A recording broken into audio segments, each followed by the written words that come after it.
Y mis papás me decían como, es que tú haces mucho por ese local y pues a ti te pagan lo que le pagan a un empleado un día de trabajo. Hoy estamos con Alejandro. Fortnite creo que fue el pick de Atlantis, o sea, para poder despegar, nosotros fue gracias a Fortnite, la verdad. El dueño de uno de los centros gaming más importantes de Bogotá. ¿Qué casos han habido aquí que te haya tocado de pronto sacar personas? En la parte de atrás, que son los computadores que quedan como más escondidos, yo veía a 2 personas. En temas legales, ¿les ha pasado algo? Es que no sé si hablar de esa. Me pidieron plata, lo voy a decir aquí abiertamente, o sea, y antes de eso ya me habían extorsionado una vez. Si tú los videojuegos lo vuelves un mal hábito, ya perdiste, o sea, de verdad, ahí ya no hay nada que hacer. Alejo, ¿cómo estás? ¿Qué tal, Nico? ¿Cómo vas? No, muy bien, agradecido de estar acá. Gracias por la invitación, obviamente. Y pues nada, vamos a ver qué quieres indagar esta vez, qué es lo que quieres saber. Alejo, primero comenzar con cómo nació Atlantis, cuéntanos esa historia. No, pues la historia es muy personal, ¿sabes? Yo la voy a contar desde mi ámbito personal. Exacto. Full. Yo, imagínense un Alejandro que ahorita tiene 29 años, imagínense un Alejandro de 12 años en el colegio conociendo World of Warcraft. Ese fue el primer juego que yo digo, qué vicio, o sea, de verdad, qué vicio, tener otra vida, literal. Y yo conocí Atlantis, en ese tiempo se llamaba Teleatlantis Comunicaciones. Okay. Y pues digamos que el modelo de negocio para esos años, estamos hablando de vender minutos, tener cabinas, vender las recargas de celular, eran tarjetas prepagadas. Café internet. Café internet clásico. Y llega un niño a ese café internet que empieza a conocer sobre videojuegos y yo quería era descargar los juegos para poder jugarlos ahí. En ese tiempo, digamos que eso era un poco complicado por el ancho de banda del internet y se utilizaban era más los CDs. Entonces se quemaban los juegos en CDs normalmente para pues tú instalarlo. En ese café internet creo que nadie jugaba, o sea, nadie, o sea, la gente iba a ir a hacer tareas, pues para lo que se supone que era un café internet. Y llega este chico, Alejandro, y yo me acuerdo mucho que yo fui a otro ciber que me parecía también muy chévere, pero me quedaba muy lejos. Y literalmente me robé, o sea, me compré un DVD y me robé literalmente quemé el Age of Empires 2. Me acuerdo mucho que era ese juego. Y claro, la gente empezó a ver como, bueno, este man, ¿qué es lo que está jugando? Y el dueño, Juan Carlos, en ese tiempo, que después fue mi socio, él me preguntó, como usted, ¿de dónde sacó ese juego? Yo le conté toda la historia y entonces desde ese día él me dijo, vamos a hacer una cosa, si usted me consigue los juegos para instalarlo en los computadores, yo lo dejo jugar gratis. Y pues la verdad, yo es que no tuviera mucho poder adquisitivo para pues estar en el ciber todo el día. No tenía claramente computador en mi casa, entonces nada, yo empecé a ponerle los juegos, ya después empecé a descubrir otro tipo de juegos, incluso mis padres me decían, ponle tú, en el momento en el que yo no era socio de Atlantis, yo era un empleado solamente, yo creo que ya como unos 16 años, yo atendía los sábados nomás porque siendo sincero tampoco me gustaba, no es que me apasionara estar ahí sentado atendiendo a la gente, a mí me gustaba era parcharme literal con toda la gente que iba, entonces yo prefería ir a parcharme que trabajar así tuviera la oportunidad. Y mis papás me decían como, es que tú haces mucho por ese local y pues a ti te pagan lo que le pagan a un empleado un día de trabajo. O sea, hagas o no hagas, a ti no te están pagando por eso. Sí, no lo veían muy formal tampoco. Exacto, entonces digamos que fue la evolución. Luego yo tuve la oportunidad de entrar a la universidad, yo estudié publicidad y todo lo que yo aprendí en la universidad lo aplicaba a Atlantis. Entonces, por ejemplo, cuando yo aprendí a hacer un logo, cuando aprendí cosas de diseño básico, lo primero que yo hice fue transformar Atlantis. Entonces yo le llegué con muchas propuestas a Juan en ese tiempo de no venga, o sea, esto no se debería llamar Teleatlantis Comunicaciones. Sí, ya nos enfocamos full en los videojuegos. Ya, y lo peor de todo, o bueno, lo mejor de todo, es que él siempre como que fue muy hacia mi idea. Entonces él me decía, no, hágale, de una. Yo me acuerdo mucho que él sacó un préstamo grandísimo y se endeudó un montón para comprar nuestros primeros computadores gamers. Me acuerdo mucho que eso era 2019, 2020, casi antes de pandemia, y llegó el boom de Fortnite. Fortnite creo que fue el pick de Atlantis, o sea, para poder despegar, fue gracias a Fortnite, la verdad. Porque Fortnite llega con una innovación de juego para ese tiempo y la gente que podía jugar Fortnite solo lo podía jugar en sus consolas. no podían jugar en una PC, pero ya había YouTube, ya estaban todas las plataformas en donde tú veías el contenido de alguien que decía, si tú juegas en una PC Fortnite, es increíble, es diferente, un monitor de 144 Hz, una tarjeta gráfica dedicada. Sí, fue como el antes y el después de que la gente empezará a comprender que jugar en un computador te daba cierta ventaja sobre jugar en una consola, que yo creo que ha sido la cultura de nosotros de niños toda la vida, tener consola. Yo creo que por lo menos en Colombia lo que dices es totalmente verídico, de verdad. O sea, Fortnite cuando llegó acá empezó el competitivo. Ya existía competitivo, digamos, en Age of Empires, en todos estos juegos, obviamente. Muy escondido. Sí, pero y también digamos que la gente que jugaba esto era gente que de verdad tendría que tener un amor por los videojuegos muy exagerado. O sea, no era un gamer casual. Tú imagínate, era un espacio, me acuerdo mucho, nosotros teníamos 5 computadores gamers, o sea, gamers, sí, con gráfica dedicada, y teníamos 10 computadores básicos que corrían LOL. Ok. Ya, entonces digamos que también, pues, de algo servía, pero el boom era Fortnite, o sea, todo el mundo quería saber sobre Fortnite, jugar Fortnite, y nosotros hacíamos torneos locales, o sea, al final nosotros no buscábamos tampoco hacer un super torneo porque no teníamos la infraestructura. Tampoco. Sí, también muy difícil, el apoyo en esa época menos. ¿Qué ha cambiado, por ejemplo, de ese 2019-2018 a este 2025?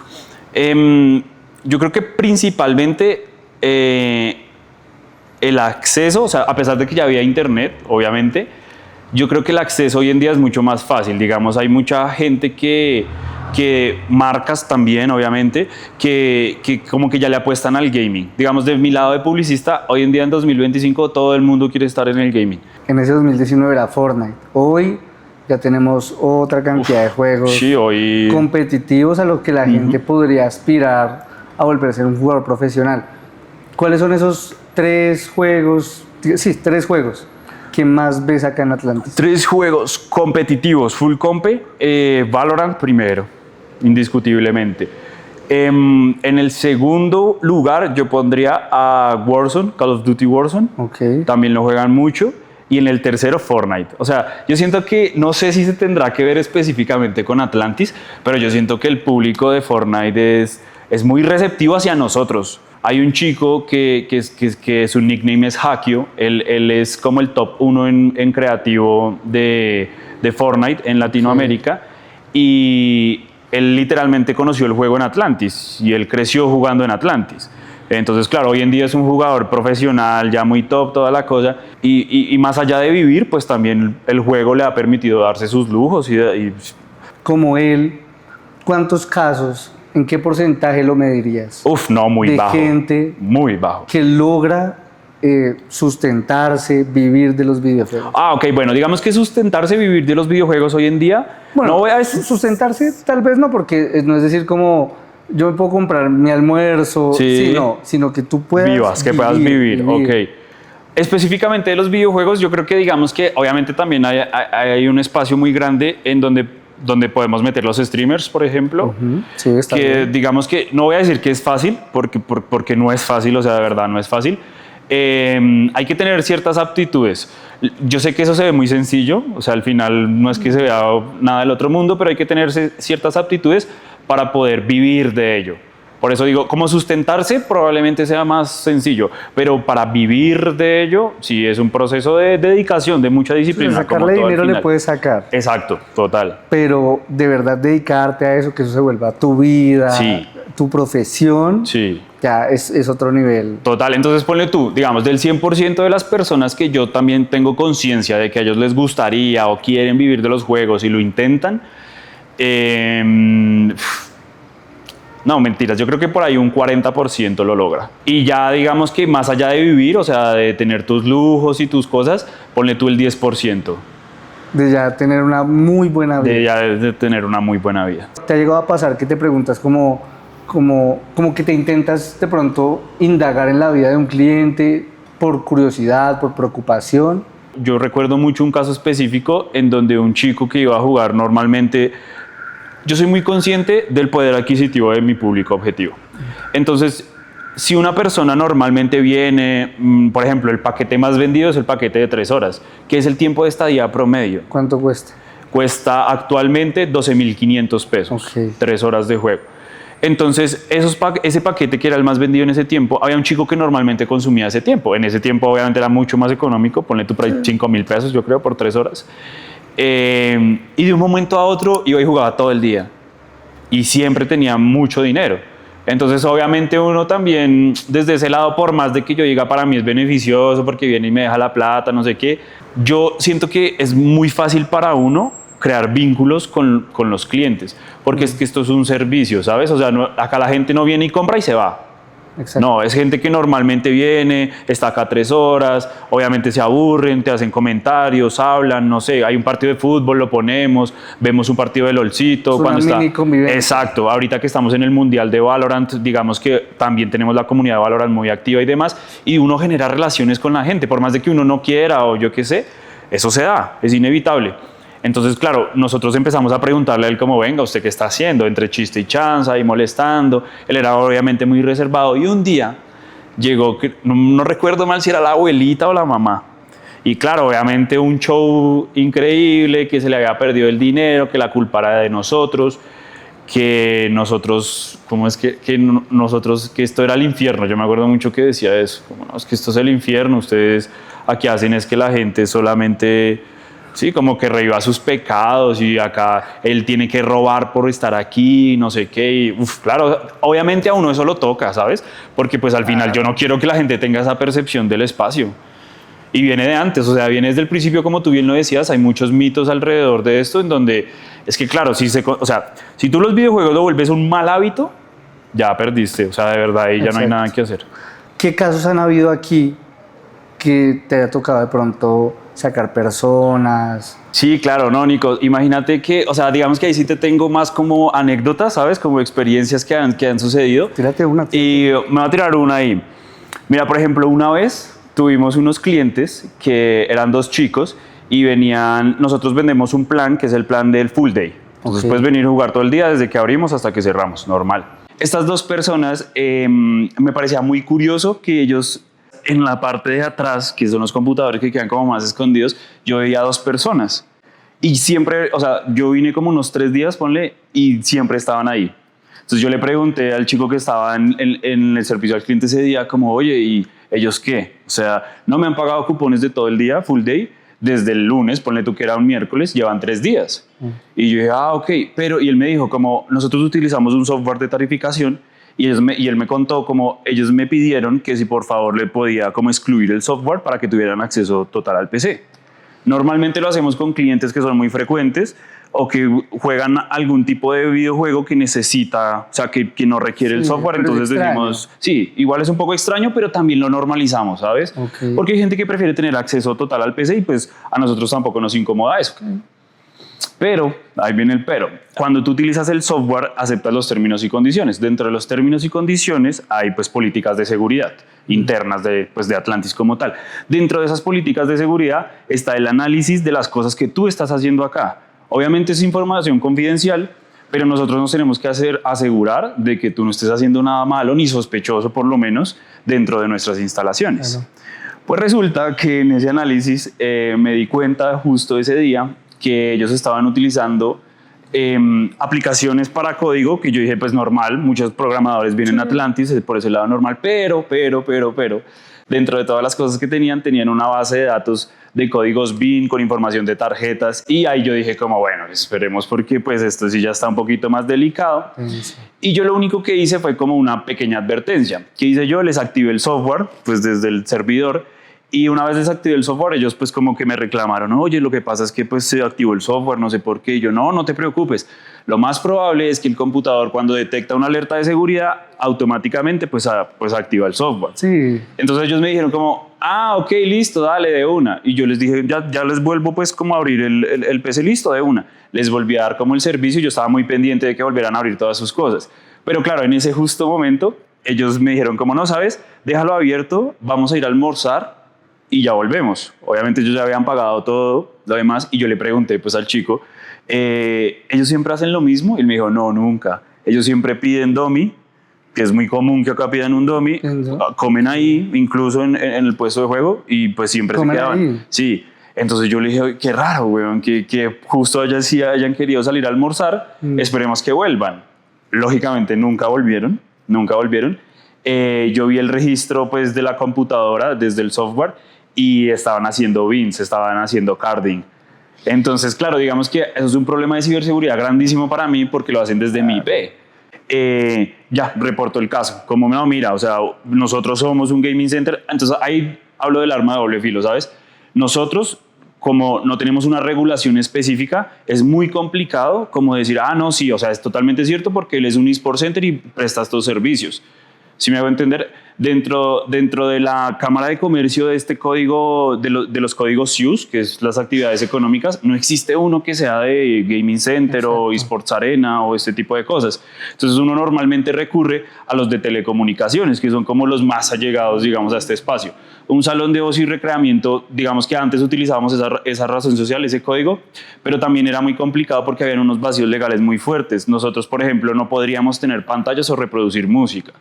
Porque entonces Psycho y Asimpro me decían, no, como tienes tantas pantallas, tú eres un casino. ¿Sí me va a entender? Y pues la normatividad de un casino es muy diferente a lo que se puede generar en un gaming center. Sí, total. Entonces yo la verdad me mantengo positivo esperando que sea para bien todo este tema que ha venido sucediendo este año específicamente, la verdad. Y también yo siento que de algún modo es positivo que, por ejemplo, todas las marcas grandes y las grandes superficies ahora tengan su gaming arena y quieran abrir su gaming arena. Sí, yo la verdad me mantengo, sí, exacto, como lo hizo el Movistar Game Club, como lo hizo el ETV Gaming Center y como lo hizo ahorita el Claro Gaming Center. ¿En temas legales les ha pasado algo? Sí. En la pandemia creo que hubo algo, ¿no? En la pandemia, no, mira que en pandemia no nos fue tan mal, pero después de pandemia sí tuvimos un problema heavy. Ha sido el único problema legal, la verdad. ¿Qué pasó? Es que no sé si hablar de esa. Por encimita. Sí, por encimita, sí, voy a pensar lo que voy a decir. Nosotros tenemos un plan que se llama Land Night, que es todos los sábados tenemos como un trasnochón, digámoslo así. Va de largo. Va de largo, entonces la gente puede adquirir, así como el full pass del día, es lo mismo un full pass pero en la noche. Okay. Entonces les incluye el tiempo de juego desde las 9 de la noche del sábado hasta las 7 de la mañana del domingo. Okay. Todos los sábados es un evento privado, o sea, no es como que tú puedes entrar y salir a la calle las veces que quieras, no. Entonces estábamos en el Land Night y llegó primero una patrulla de policía. Sí. Entonces, pues normal, yo bajé a abrir con toda como, pues sí, confianza, digamos, pues de algún modo. Pero la actitud de los policías era muy rara, ¿sí? Era como muy, no, ábrame ya, que yo no sé. Y yo, pues yo no estoy haciendo nada mal. Si alguien secuestrado aquí. Sí, o sea, y yo dije como, bueno, también voy a hablar como desde mi inexperiencia en ese momento. Era la primera vez que yo tenía un encuentro pues como tan cercano con la autoridad, sí, con la ley. Yo estaba asustado, o sea, la verdad estaba asustado. Sí. Llegó un camión de la alcaldía. Eran como las 2 de la mañana, no, como la 1 y alguito. Llegó un camión de la alcaldía, bueno, una camioneta de la alcaldía con inspectores, creo que se le llama ese rango, y un camión de bomberos, porque si yo no abría la puerta le iban a tumbar. Claro, pues digamos que yo no teniendo más opciones, obviamente les abrí la puerta, esos manes entraron como si, fue puta, esto fuera así. Claro, es literal. Y cuando entraron, claro, vieron a todo el mundo ahí jugando y obviamente para ellos no fue creíble. No, ustedes qué estaban haciendo, no sé qué, y todo el mundo ahí, no, espere que estoy en partida. Sí, o sea, si entendieran de videojuegos, si hubieran dado cuenta que llevaban 20 minutos en partida, eso quiere decir que en 20 minutos no se han parado de ahí. Sí, literal. Pero por más de que yo quisiera explicar eso, ellos pensaron que sí, se habían sentado ahí como rápido. Sí, total. Entonces ese día, por ejemplo, yo pues estaba como en comunicación con varios amigos, incluso un amigo que es abogado. Me pidieron plata, lo voy a decir aquí abiertamente, o sea, y antes de eso ya me habían extorsionado una vez. Entonces, pues bueno, eso fue un proceso ahí como muy delicado y al final yo estaba hablando con alguien que era incluso del CAI, policía, no sé qué, y yo le conté, yo le dije como, no, es que yo con este CAI tengo un poquito de raya porque una vez me pasó esto y esto y esto. Y fue muy chistoso porque él me dijo, usted es el del tercer piso. Y yo, sí, del edificio blanco. Sí, no sé si tú te has fijado que literalmente en la otra cuadra hay un edificio exactamente igual. No lo vi. Es blanco igual. Y tiene igualito. Pero en ese tiempo el segundo piso también era un gym y en el tercer piso era lo que ellos llamaban, le tenían un nombre que yo dije que chongo. Yo la verdad en este momento si tú me preguntas qué es un chongo, yo me imagino un lugar como de fiestas así re clandestinas. Sí. Pero la verdad no tengo ni idea qué será un chongo. Y eso era lo que había en ese tercer piso. Y ese operativo que hicieron ese día, porque había policía, bomberos y alcaldía, no era para mí, era para ellos. El desconocimiento, pues al fin y al cabo, lleva a que pasen ese tipo de cosas. Alejo, ya como para ir cerrando, ¿cuál ha sido esa enseñanza más grande que te ha dejado toda esta experiencia de vida alrededor de los videojuegos? Yo creo que lo principal es entender que hay muchos tipos de videojuegos primero, y también hay muchos tipos de consumidores de videojuegos. Por más de que a ti no te gusten los videojuegos, puede que a ti no te gusten porque estás acostumbrado a escuchar a escuchar. Yo creo principalmente que una persona se la pasa, no sé, 12 horas del día ahí jugando. Un gamer competitivo tiene que comprender que ese es su trabajo. O sea, si vive de eso, necesita entrenar. ¿Y cómo se entrena? Pues tiene que entrenar en una computadora.